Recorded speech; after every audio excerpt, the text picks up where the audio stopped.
ইয়া আইয়ুহাল্লাযীনা আমানু ইসতাঈনু বিস-সাবরি ওয়াস-সালাহ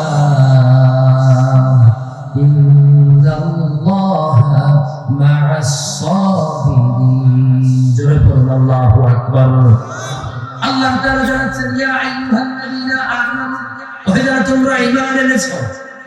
আল্লাহ কিন্তু বলেন, ওহে তোমরা যারা মুসলমান। ইয়া আইয়ুহাল্লাযীনা আমানু ইসতাঈনু বিস-সাবরি ওয়াস-সালাহ, ওহে যারা তোমরা ঈমানদার। আল্লাহ কিন্তু বলেন, ওহে যারা তোমরা মুসলমান। আমরা তো বর্তমান সময়ে পৈতৃক সূত্রে মুসলমান হয়ে গেছি।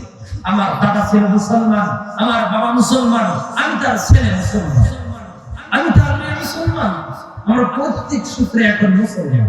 কিন্তু সে সময় সাহাবাদের আমলে তাদের ঈমানটা এজন্যই মনে হয় মজবুত ছিল, তারা কাফেরের ঘর থেকে, মুশরিকদের ঘর থেকে বেরিয়ে এসে তারা ইসলাম ধর্মকে কবুল করেছে। আজ দেখা যায় আপনার আমার ভেতরে মুসলমানের সন্তান মুসলমান, আমরা মুসলমান, পৈতৃক সূত্রে যেমন মুসলমান দাবি করতেছি, ওহে মানুষেরা শুনে নেন, রব্বুল আলামিন কিন্তু বলে নাই ওহে মুসলমানেরা শোনো।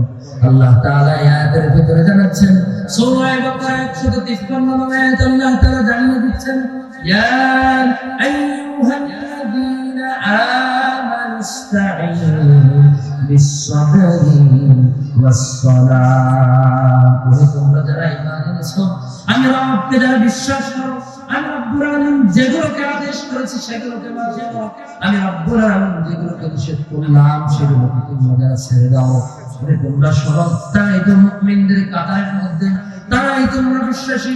আমি রব যেগুলোকে এক কথায় আদেশ দিয়েছি মেনেছো, আমি রব্বুল আলামিন যেগুলোকে নিষেধ করেছি সেগুলোকে তোমরা ছেড়ে দিয়েছো, এক কথায় তারাই হচ্ছে মুমিন, তারাই হচ্ছে ঈমানদার। তোমরা শোনো, ইয়া আইয়ুহান নাবিয়্যুনা আমানু ইসতাঈনু বিস-সাবরি ওয়াস-সালাহ, যারা তোমরা ঈমানদার দাবি করো, তোমাদেরকে আমি রব্বুল আলামিন কাজ দিলাম।